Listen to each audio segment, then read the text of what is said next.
They told her to step aside, that she would not be participating in the main intercept drill. Her name had been quietly removed from the active flight list, her credentials reassigned to a support role. No one raised their voice. No one argued. They simply handed her a clipboard and reminded her to log thermal scatter data. She nodded once and returned to her post. Hours later, when a stealth-class contact slipped past the radar net and every active pilot failed to respond, a new voice cut through the static. Calm, precise. It came from a cockpit no one had cleared for launch. And then everything changed. From which city in the world are you watching this video today? If this story intrigues you, please consider subscribing to hear more untold stories of extraordinary service and the heroes who walk among us, never asking for the recognition they deserve. The wind came in sharp over the Arctic compound, lifting fine shards of ice from the runway edge and dragging them in low sheets across the concrete. Flat light bled across the steel slab flight line, casting long blue shadows beneath the wings of lined fighter jets. Crew chiefs moved like precision clock hands around the aircraft, barking checks, hoisting panels, slapping wings, near the edge of the main hangar, beneath the dull hum of heating units and command chatter. Jessie sat alone in the telemetry station, a portable structure wedged between the radar shack and a frozen water tower.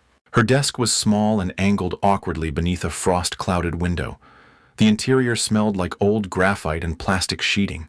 An overhead lamp buzzed inconsistently, flickering over a clutter of hand-drawn scatter overlays, infrared plot printouts, and her primary intercept chart updated in red pencil the night before. Her mechanical pencil, worn to a stub, rested against the chart's margin. She had sharpened it down so many times it barely fit in her flight glove. Outside, voices carried easily through the cold.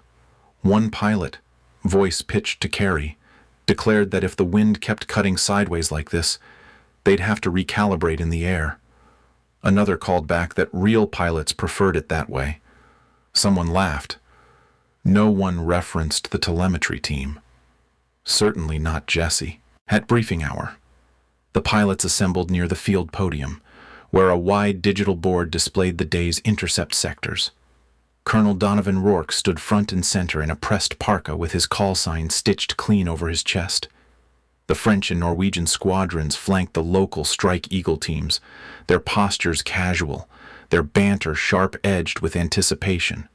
The Arctic corridor operation had been scheduled for 6 months, but the cold always made people behave like it was improvised.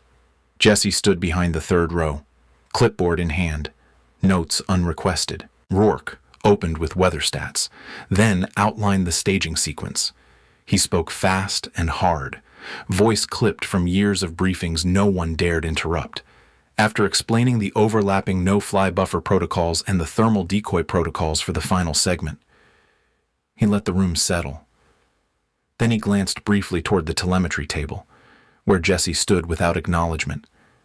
He adjusted his gloves, then said with a thin smile, "Some pilots are built for tempo, some for spreadsheets.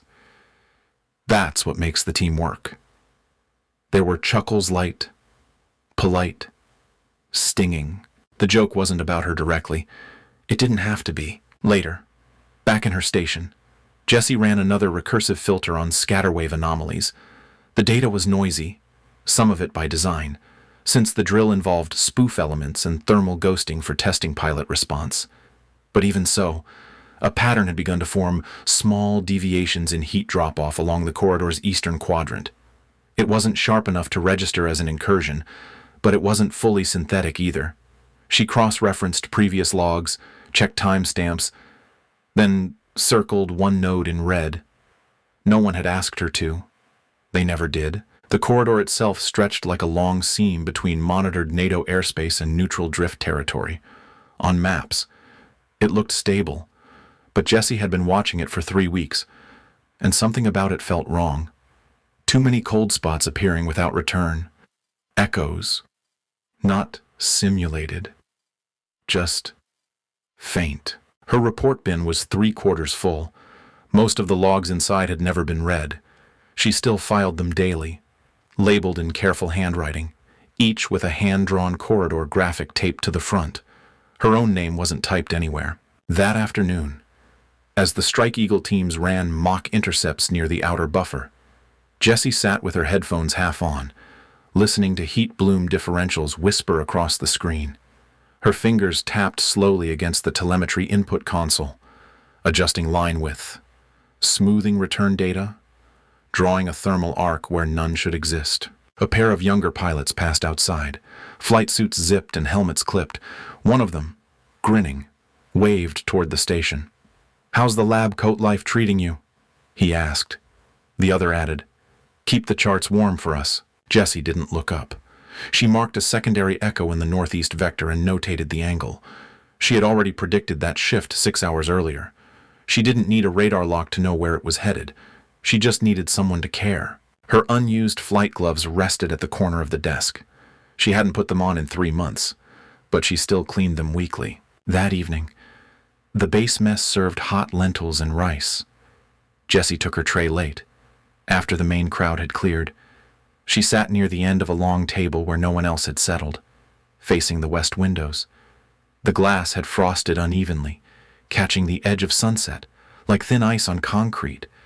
Behind her, laughter rose again from the officer's table. One of the pilots was retelling a sortie gone wrong, something about a misread blip that turned out to be a weather balloon. They laughed hardest at that part. Jessie didn't speak. She ate quietly, then returned to the telemetry shed. Outside, the wind had picked up again, carrying powdered snow across the field in brief, angry spirals. In the dark, the corridor line blinked faint red on her chart. She smoothed the paper flat with her hand, the pencil lines still smudging her fingertips. She leaned forward and drew one more arc. Then she labeled it quietly under her breath. Tomorrow. Jessie's quarters were narrow and dim, positioned at the edge of the base's modular housing strip, where the heating units took longer to cycle and the overhead lights buzzed just slightly off pitch. Her door had no nameplate. Inside, the room was regulation tight, not out of duty, but by choice. Everything had its place. Her bunk was made every morning with precise hospital corners. The walls were bare except for a laminated thermal chart pinned above the desk, faint red overlays drawn by hand across printed topography. She didn't change them often, just added new layers. Her mornings began before reveille, not from habit, but necessity. The early hours were the only time the common server lag didn't interfere with her archive requests. She downloaded NATO routing logs and cross-referenced them with corridor proximity reports, toggling each layer manually. A pot of weak coffee sat on the edge of her desk, lukewarm by the second cup. She rarely drank more than that. Too much caffeine made her hands tremble. Jessie tracked her own flight time by pencil, not in any official logbook, but in the margins of her personal flight notebook, coded in tallies. 1 line meant an hour of sim work. 2 meant successful control under full blackout conditions. A triangle meant she had completed a run without a single alert prompt. The page edges were frayed and worn from repetition. She never showed the notebook to anyone. She didn't have to. It wasn't for them. The tape on the notebook's spine had peeled and been replaced 3 times. One corner had a faded grease smudge from a night she'd stayed up adjusting a simulation loop frame by frame, manually correcting a glide path vector that kept failing in crosswind. That entry had been her best run to date. The system marked it with a success flag and logged the data under a dummy pilot tag, Pilot Echo. 2 days later, the run vanished. She had asked why, and an officer shrugged, saying it didn't align with current threat doctrine. That was the phrase they used. Not relevant. Not needed. She didn't protest. She just made a note in the back of the notebook and moved on. Her evenings were silent, punctuated only by the slow tick of her analog wall clock. She liked that sound. It gave shape to time. She cooked her own meals with ration packets rice, dehydrated vegetables, sometimes boiled eggs from the mess hall if she got there before they closed. She didn't sit in the mess often. The sound carried wrong in there. Too many voices stacked on top of each other, too much laughter at odd moments. She preferred the quiet clink of her own fork against the side of a metal bowl. At night, She ran new pattern projections based on infrared data collected during the last month of drills. Her overlays were layered on translucent paper sheets she trimmed herself to fit her plotting board. She used a red grease pencil only for confirmed patterns. Yellow was for anomalies, still under question. Green was for interference. She rarely used green. The new pattern had emerged slowly. Small flickers of heat along the no-fly corridor's fringe, just outside the designated buffer zone. Not consistent enough for radar attention, not sharp enough for automatic alerts, but present. At first, she thought it might be solar reflection off the ice shelf. Then she factored in atmospheric drift, altitude compensation, and ghost projection from satellite shadow bleed. The flickers stayed. They moved. They traced a path. The pattern was not random. It was a flight track. The heat was cold dampened. Signature suppressed. No ID tag, no ping, no transponder echo. But it was flying, and it was skimming the edge of a corridor designed to stay sterile. Jessie pulled out her notebook and drew a blunt angle across the lower margin, annotating the speed curve with pressure estimates. The pencil snapped halfway through.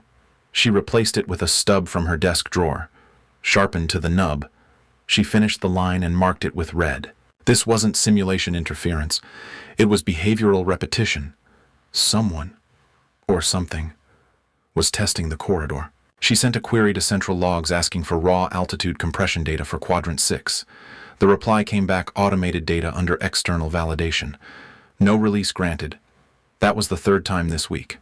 She didn't send it again. Her fingers tapped the console rhythmically as she leaned back in her chair, staring at the translucent sheet taped above her bunk. There were 5 red marks now. The 5th one had not been there yesterday.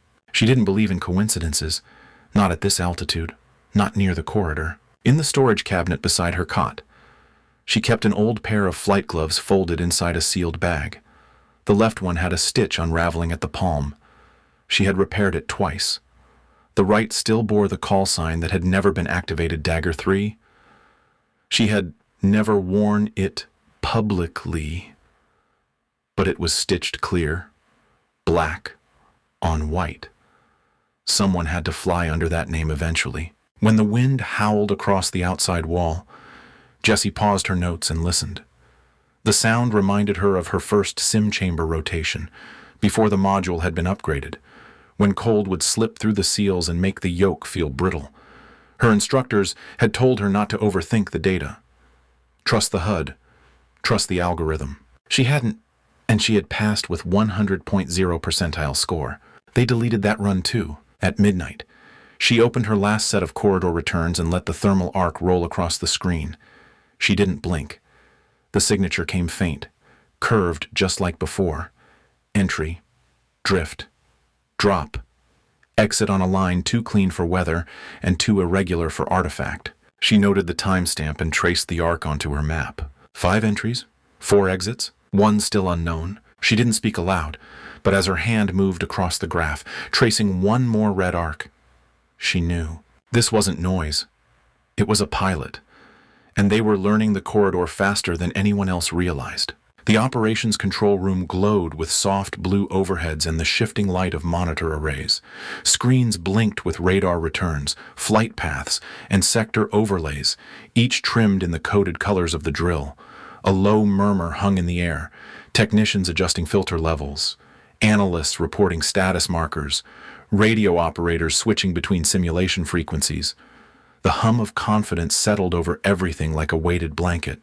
After all, this was a scheduled intercept drill, tightly mapped, scripted to stress test coordination across Allied forces. No one expected it to surprise them. Jessie stood behind her console in the telemetry bay, the same way she always did unannounced, slightly off axis from the main room, out of the arc of the projector displays. She had her flight notebook open to the latest page, the margins filled with tight red lines. Her headset rested low on her ears. She was listening to thermal noise, not scripted returns. The drill's spoof event began at 1400 hours sharp. As expected, the main radar node threw up a cluster of synthetic decoys, 10-second pulses mimicking enemy insertion patterns. The screens flared with motion. Laughter broke out near the main console as one of the signals faked a vertical climb, only to vanish. A technician called it a ghost with ambition. Jessie didn't join the noise. She leaned closer to her side monitor, fingers resting on the edge of her chart overlay. There was a signature just outside the simulation vector, fainter than the rest, colder by 3 degrees, drifting low against the known pattern envelope. She adjusted the filter and toggled the tail vector log. The return was dirty. No simulated ID, no friend or foe ping. It didn't match any of the blue team profiles. Her pencil moved across the chart before her mouth opened. She circled the tail vector and tapped her headset. Thermal breach in Sector 4, she said evenly. Pattern doesn't match simulation index. Across the room, a technician glanced over his shoulder. Still inside the corridor. Negative, Jessie replied. It's brushing the outer seam. Velocity indicates real thrust pattern. It's not scripted. Someone in the control center turned and grinned. Maybe Santa's running early, the pilot joked, tapping a can of something fizzy against the desk. Should we scramble the reindeer? There were more chuckles. Jessie didn't smile. Her hand tightened around the pencil. The point snapped. She set it down. She rechecked the scatter data. The signature was drifting in a curve, not a direct breach, but close enough to force a reroute of real air assets. She toggled the IR scatter map. The return showed heat shielding, surface smoothing, not full stealth, but an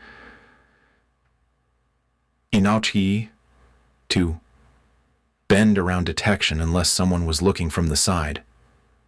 She filed a formal advisory request. No one responded. Jessie stepped forward slightly, into the arc of one of the secondary monitors. I'm logging a thermal anomaly at grid mark 79 Alpha. Intermittent trace consistent with independent control. No drill asset matches this vector. A lieutenant seated near the central panel raised an eyebrow. It's a static ghost. Keen. Same as yesterday. It's not static. It moved 800 meters east and dropped 5 degrees in 3 minutes. It's tracking terrain. Another pause. Another round of non-concern. The control center's tone didn't shift. Someone bumped a desk corner and spilled part of a drink on a hard case. Someone else called out that the French pilot had just overcorrected on a practice loop. All the attention went back to the screen. Jessie watched the signature pulse once, fade, then reappear. Shifted 3 frames east. She checked the buffer log. No one else had tagged it. She hovered her finger above the alert override switch. One press would flash a full corridor advisory. It would trigger an immediate review of active air assets, even mid-simulation. Her hand stayed still. She exhaled once through her nose and tapped her headset again. Unknown aircraft skimming corridor edge. Estimated altitude 2,500. No simulated tail vector. Request visual validation. This time, the response came slower. Telemetry. We'll log it and roll it into the anomaly bin, which meant it would be buried under other unread static events. Filed, forgotten, a ghost by choice. Jessie didn't respond. She minimized her report field. The blinking cursor on the screen held its place for a full 10 seconds before vanishing. She clicked off the headset and stared at the tail vector. It had shifted again. Further this time. If it kept going, it would break the northern arc completely. But that wasn't the part that made her hand rest against the override switch again. It was the fact that the trace had paused once, right at the corridor edge, then continued. Someone was testing the threshold. Not fast, not sharp, just enough to see who was watching. Jessie looked up. No one else saw it. Or if they did, they chose not to care. She marked the location on her chart, tore the top page loose, and folded it in half. She didn't press the override. Not yet. The hallway outside the telemetry station was colder than expected. Jessie didn't speak to anyone as she moved through it. Her boots echoed across the metal slats, even though she walked without urgency. The radio chatter from control followed her faintly, murmuring in loops about anomaly logs and drill schedule delays. She passed under flickering lights and didn't glance back. Outside, the wind swept sideways across the tarmac in hard, chattering gusts. It curled around the edges of hangar doors and lifted a scatter of ice crystals that swirled along the concrete. The sky was a dull curtain of gray, pressing low. On the far end of the flight line, past the line of grounded fighters and maintenance scaffolds, an F-15E sat in ready status. No crew circled it. No prep lights blinked. The aircraft had been designated for emergency alert but left untouched after a reshuffle on the sortie roster. Fuel was loaded. Flight path unset. Technically, it was live. The ladder still hung from the cockpit rail, half folded, the steps frosted in white. Jessie walked up to it with the same calm she brought to a telemetry console. She slipped her badge off her collar and clipped it to the hatch rail. She didn't hesitate as she stepped up. Her gloves were pulled from her jacket pocket, smooth with age and still warm from where she had been gripping them earlier. She slid into the cockpit with practiced motion, hands settling on the harness. The canopy hissed as it lowered, glass sealing the outside world into silence. Inside, everything felt clean. Cold, but clean. Switches in standby. Systems still waiting. Jessie flipped through each panel with the rhythm of memory, not guesswork. Her breath fogged once on the inside of the mask seal before the defrost kicked in. In the tower, someone finally noticed. A voice cut across the base comms, clipped and uncertain. Tower to ground. Confirm status on Dagger 3. We've got ignition spool. No one answered. Jessie continued the startup sequence. The engine came alive in low, throaty hums, air pressure adjusting across the seat, instruments lighting up one after another. Tower to Dagger 3. Identify, the voice called again. Who's in that cockpit? Jessie toggled the mic once. Intercepting, she said. There was a pause. Then came the voice of Colonel Rourke, sharp with disbelief. Stand down. Dagger 3. You are not cleared for flight. I repeat, stand down immediately. She didn't respond. Her hands stayed steady. A mechanic near the flight line had turned by then, drawn by the sound of the rising engine pitch. Another stepped out of the scaffolding. One of the junior pilots, walking from the West Barracks, stopped cold and stared across the tarmac. The name Dagger 3 hadn't been used in over a year. Is that her? Someone muttered. She's not even cleared for rotation. Rourke's voice returned over the net. Louder now. This is a direct order. Disengage throttle. Abort taxi. Jessie's thumb pressed to the yoke trigger and held. The F-15E began to roll. Frost scattered beneath the wheels as the jet moved forward. The launch vector lit up across the tower display. One crew chief reached for a radio, hesitated, then dropped it back to his chest. A gust of wind curled over the field, breaking against the glass of the canopy. Inside, Jessie adjusted her seat trim and checked the altitude map. She had plotted this approach mentally for 2 weeks, just in case. The corridor was open. She didn't need the tower to tell her that. The comms channel erupted in half-formed directives. Rourke again.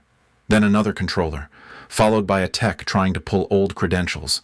Jessie shut it all out. She switched to local flight audio only. As she reached the final marker, she pulled the yoke back. The jet responded like it had been waiting. Throttle forward, nose up. Wind shear caught the tail with a slap, but she was already climbing. The sound broke over the compound in a roar of twin engines and shattered frost. Inside the tower, no one spoke for 3 seconds. Then the radar lit up with a new icon. Dagger 3 was airborne. The pencil Jessie had tucked in her flight pocket tapped once against the edge of the instrument panel as the vibration settled. She reached over and placed it beside the console. Behind her, the runway shrank quickly. In front, the open ice stretched to the horizon. She didn't speak again. There was nothing left to say. The sky over the Arctic corridor was the color of unshaped steel flat, sunless and absolute. Beneath Jessie's cockpit, the ocean spread in fractured silence. Flows of ice broken into long channels of gray-blue drift. Wind pressed against the canopy in rhythmic pulses. Buffeted by altitude shifts and cross-shear from the coastal cliffs just east of her flight path. Her eyes didn't leave the HUD, but she already knew where to look. The radar showed nothing but scatter, even as her instruments tracked oscillation inconsistencies in the heat returns. The field was ghosted by design stealth platforms, especially low-profile recon craft, learned quickly how to mimic thermal noise against broken terrain. But she had followed the same signature through 4 iterations of this corridor over the past month. Always subtle, always probing, always shifting between what was just visible and what most systems would call fog. She kept the F-15E low, slicing just above the known thermal drift layer. Terrain masking was second nature by now. The sea reflection made things worse for radar-confusing scatter, throwing false altitudes. She didn't care. The HUD was a suggestion. Her mind was following the anomaly's last known curve by hand. Altitude steady. Throttle at 78%. Engine heat capped just under detection threshold. She let the jet rise only slightly, banking west toward a cluster of fragmented ice shelves. The wind changed. Her breath fogged faintly against the inside of the mask, then cleared. She adjusted pitch, and there it was. Not a radar hit. Not a direct visual. Just a shimmer where the air should have stayed smooth. A bend in heat where the map showed cold. Something fast, shaped like a knife, drifting above the surface with mechanical indifference. It wasn't broadcasting identification. No lights, no wing markers, no transponder. The surface was black enough to pull in the sea below it. Only its movement betrayed it too clean, too directional, and far too precise for any weather drone or exercise ghost. She dropped 300 feet, flared once, and pulled level again. The radio in her helmet hissed with an open channel from base control, still issuing directives from half a world away. She turned the volume down until only the static remained. The aircraft ahead of her began a slow turn, as if unsure whether it had been seen. She tightened her arc, brought her line closer, and approached from starboard low. The F-15E was heavier, louder, and far less graceful, but it had presence. She let it show. Inside her cockpit, the systems pinged for a lock-on, struggled, then reset. The stealth coating on the hostile jet wasn't perfect, but it was good enough to fool the onboard targeting suite unless she forced a close-quarters pass, which she had every intention of doing. She kept her weapons cold. The F-15E drew closer, its engines beating long notes into the frozen horizon. She angled the nose just enough to let the other pilots see her wing profile a deterrence position. Not aggressive, not retreating. She showed readiness without threat. For a moment, both jets flew in tandem, 100 meters apart, above a sea split into pale mirrors and steel shadows. Jessie's eyes never left the black shape to her left. She didn't breathe heavily. Her hands never twitched. She held the yoke with the same pressure she used in simulation, guided more by rhythm than thought. Then the hostile jet shifted. It tilted, not violently, but decisively, banking away from the corridor, gaining altitude in a smooth arc.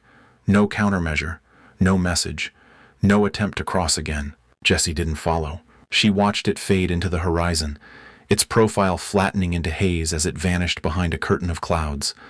The radar never caught it. No marker registered on her screen, but it was gone. In her cockpit, the red grease pencil she had wedged beside the console rolled half a centimeter, stopped against a screw cap, and stayed still. She leveled her flight path and brought the throttle back to cruise. The corridor had been tested. Someone had pushed its edges just far enough to see what would happen. And this time, someone had been watching, not tracking, not locking, not threatening, just present. That was enough. She made a slow right turn over the ice shelf, brought the F-15E around in a wide circle, and began the return vector. The echo of the stealth jet's engines had already vanished into the Arctic air, leaving nothing but silence and soft static behind. The HUD was clear. Her course was clean. The corridor held. No celebration, no dramatics, just completion. Above her, the sky remained flat and soundless. Below, the ocean stretched to the edge of sight, broken only by ice, the wind, and her own shadow moving across the frozen water. Jessie looked once at her fuel readout, calculated the remaining burn, and toggled her waypoint tracker. Then she angled the jet for home. The sky was still gray when Jessie brought the F-15E back over the southern perimeter. The horizon hadn't shifted. No sun broke through. The clouds hung low and expressionless, as if the entire drill had taken place under a closed dome of weather and silence. Her engines dulled to a steady hum on descent, no longer roaring, just present.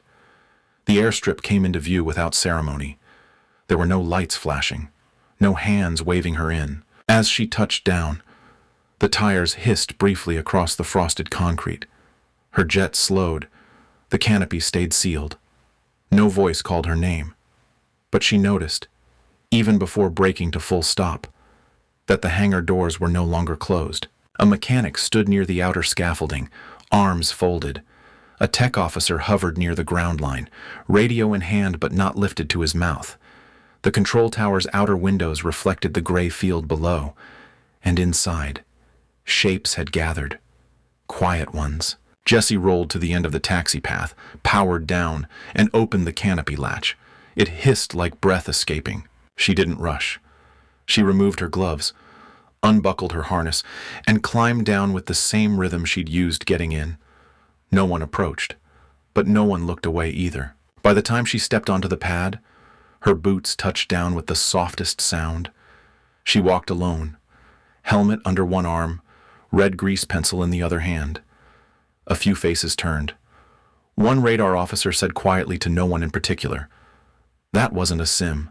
The words hung in the air, not like a question, but a realization. Inside the tower, comms technicians were replaying the channel audio. The anomaly had not registered as part of the exercise. No friendly call sign, no coded drift, no expected turn path.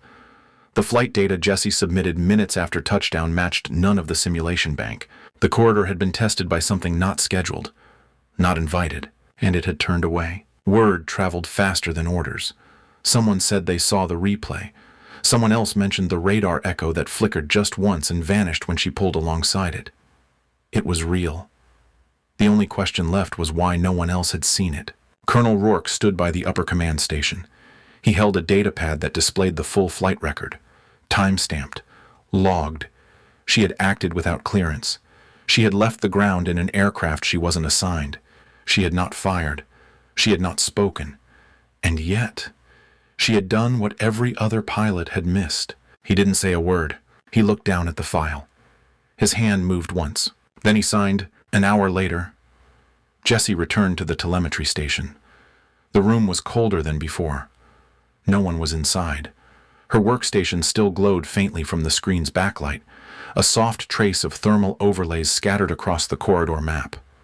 The last analysis she had run, still up, still open, showed the anomaly path, marked in red. She reached over, tore the top sheet from the pad, and folded it once. Her grease pencil lay beside the keyboard where she had left it.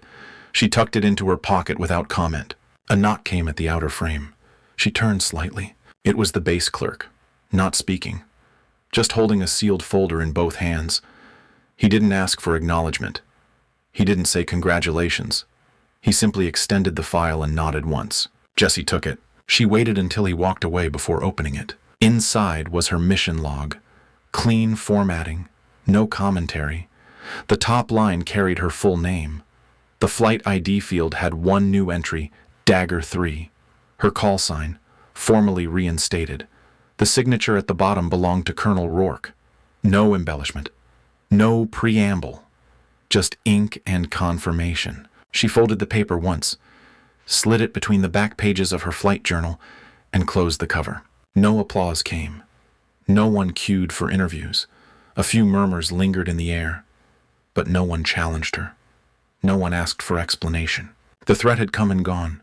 The corridor held. She stepped out of the station and into the cold. The wind pushed gently across the empty tarmac, brushing ice against her boots. Her footprints melted slowly behind her, shallow and quiet. Above her, the Arctic sky pressed low and gray. She didn't look up. She walked the line back toward her quarters, the sealed log tucked under one arm, her hand resting loosely against the pocket where the pencil now sat. Behind her, the telemetry screen blinked once, then faded. The corridor was still, for now. She did not need clearance to prove her worth. She did not ask for permission to protect what others overlooked. In a world built on protocol and performance, she stayed grounded in pattern, precision, and presence. While others trained for the spotlight, she prepared in silence, studying the corridor, logging the anomalies, practicing until instinct replaced hesitation. And when the moment came, she acted without applause, without backup, and without a doubt in her mind. Her story is not about breaking rules. It is about honoring responsibility when others forget to listen. It is about the strength found in observation, in stillness, in knowing the truth before it is recognized. If this story spoke to you, we invite you to reflect, share your thoughts in the comments, or follow for more stories of quiet courage and unseen service. Because sometimes, the loudest actions come from those who never raise their voice.